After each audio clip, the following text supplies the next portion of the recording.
आपल्याबरोबर बोलण्यासाठी आहेत चिराग पासवान. बिहार निवडणुकीच्या निकालांवर आपण त्यांच्याशी संवाद साधणार आहोत. चिराग सर, क्या कहेंगे?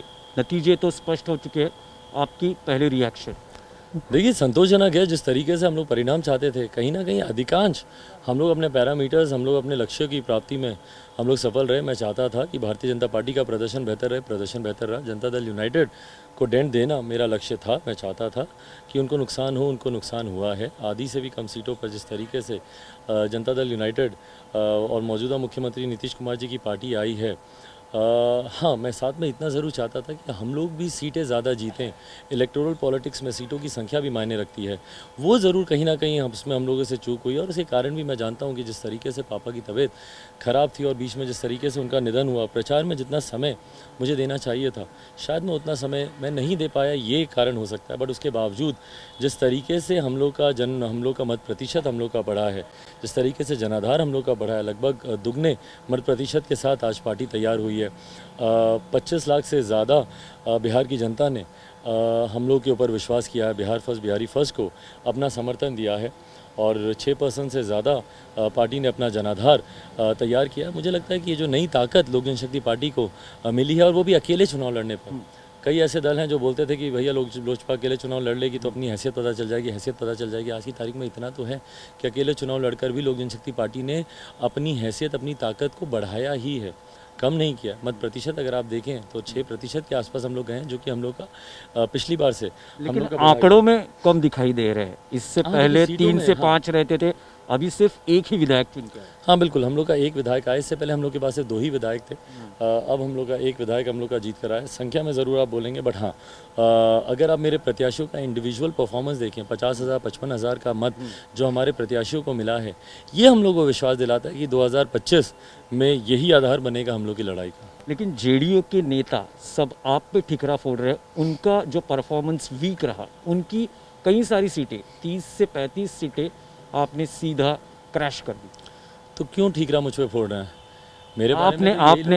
मेरे बारे में ये लोग यही तो बोलते थे कि इनकी हैसियत क्या है, अकेले चुनाव लड़ेंगे तो पता चल जाएगा, क्या जनाधार है इनका, जमानत जब्त हो जाएगी। यही बात है जनता दल यूनाइटेड के लोग बोलते थे मेरे बारे में। आपको ये दिखाना था उनको?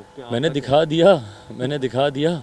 और भारतीय जनता पार्टी ईगो की लड़ाई थी? बिल्कुल नहीं, मेरा विश्वास ही नहीं है भारतीय जनता दल यूनाइटेड पर और उनके नेता मौजूदा मुख्यमंत्री नीतीश कुमार जी पर। मैं नहीं मानता कि भैया नली गली बनाने से बिहार का विकास हो सकता है। आपकी विकास की सोच बड़ी होनी चाहिए।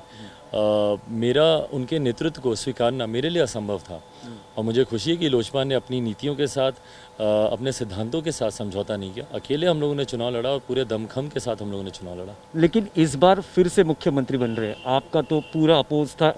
बिहार की एनडीए में भी उनके मुख्यमंत्री पद को विरोध था, इसलिए आप एनडीए से बाहर निकल गए। लेकिन अब दोबारा मतलब 7वीं बार शपथ लेंगे? नहीं, बिल्कुल।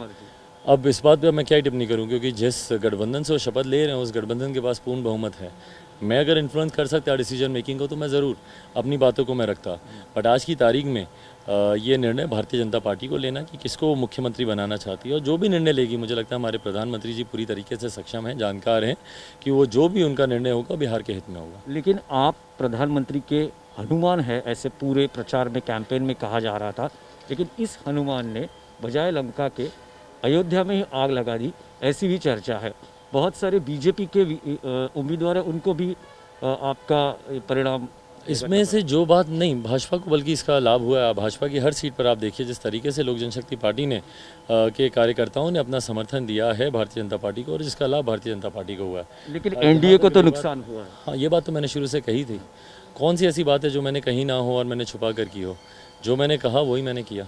लेकिन आप बिहार के एनडीए से बाहर है, केंद्र के एनडीए में है, क्या आगे आपकी राजनीतिक ये कैसे रहेगी, मूव कैसे रहेगी? देखिए, जिस तरीके से मूव है ये केंद्र सरकार, मुझे लगता है गठबंधन धर की परंपरा रही है कि केंद्र में आपके गठबंधन अलग होते हैं, राज्य में अलग होते हैं। यहाँ पर आकर अठावले जी की पार्टी ने भी चुनाव लड़ा, तो इसका मतलब ये थोड़ी कि अठावले जी केंद्र सरकार से अलग हो रहे हैं या मंत्री पद से इस्तीफा देकर वो यहाँ पर आए। इससे कई बार पहले भी मौजूदा मुख्यमंत्री नीतीश कुमार जी केंद्र सरकार वाली राज्य सरकारों में के सामने चुनाव लड़ चुके हैं। गुजरात जाकर ये चुनाव लड़ चुके हैं, झारखंड में इन्होंने चुनाव लड़ा है। पर उसके बावजूद ये यहाँ पर उनके साथ सरकार में रहें, केंद्र में भी रहें, बिहार में भी गठबंधन में रहें। तो मुझे लगता है कि केंद्र के गठबंधन अलग होते हैं, राज्य सरकारों के गठबंधन अलग होते हैं। हैविंग सेड दैट मेरे तमाम सांसदों का समर्थन मौजूदा प्रधानमंत्री नरेंद्र मोदी जी के लिए था, है और रहेगा। नीतीश जी से कुछ इस एनडीए के जीत के बाद बातचीत हुई है, क्योंकि अभी मुख्यमंत्री बनने जा रहे, शुभकामनाएं दी है मेरी या तो बातचीत उनसे पिछले 1.5 साल से नहीं हुई है। उन्होंने मुझसे अब बातचीत इस बार उन्होंने मुझसे शुभकामनाएं देंगे बातचीत करनी ही बंद कर दी थी, इसलिए तो ये नुकसान हुआ उनको। तो इस बार आप अपनी तरफ से शुभकामनाएं देंगे? मैं तो बिल्कुल, देखिए, व्यक्तिगत संबंध मैंने निभाए हैं। वो पुनः प्रदेश के मुख्यमंत्री बन रहे हैं, उसके लिए ढेर सारी शुभकामनाएं मुख्यमंत्री जी को। और बिहार की राजनीति में आगे आपका रोल क्या रहेगा, आपके पार्टी का रोल क्या रहेगा? जो है, अब एक नए मजबूत जनाधार के साथ 2025 की तैयारी में लोक जनशक्ति पार्टी उतरेगी। जी शुक्रिया बात करने के लिए। व्हिडिओ जर्नलिस्ट किशोर बोरसह, दिनेश दुखंडे, TV9 मराठी, पाटणा, बिहार।